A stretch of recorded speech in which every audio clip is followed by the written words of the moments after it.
ദുബൈയിൽ ചൂട് കുറഞ്ഞതോടെ വീണ്ടും സജീവമാകാനൊരുങ്ങി വിനോദസഞ്ചാര കേന്ദ്രങ്ങൾ. ഗ്ലോബൽ വില്ലേജ്, മിറാക്കിൾ ഗാർഡൻ ഉൾപ്പെടെയുള്ള കേന്ദ്രങ്ങൾ വരും ദിവസങ്ങളിൽ വീണ്ടും തുറക്കും.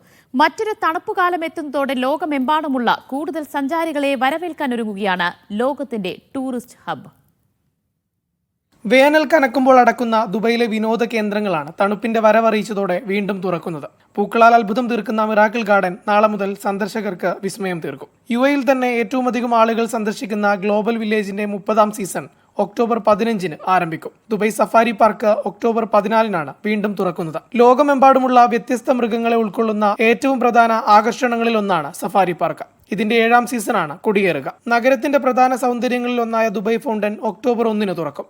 ബുർജ് ഖലീഫയോട് ചേർന്ന വിസ്മയങ്ങളിൽ ഒന്നാണ് ദുബൈ ഫൗണ്ടൻ. കഴിഞ്ഞ ഏപ്രിൽ 14-നാണ് അവസാന ഷോക്ക് ശേഷം ഫൗണ്ടൻ നവീകരണ പ്രവർത്തനങ്ങൾക്കായി അടക്കുന്നത്.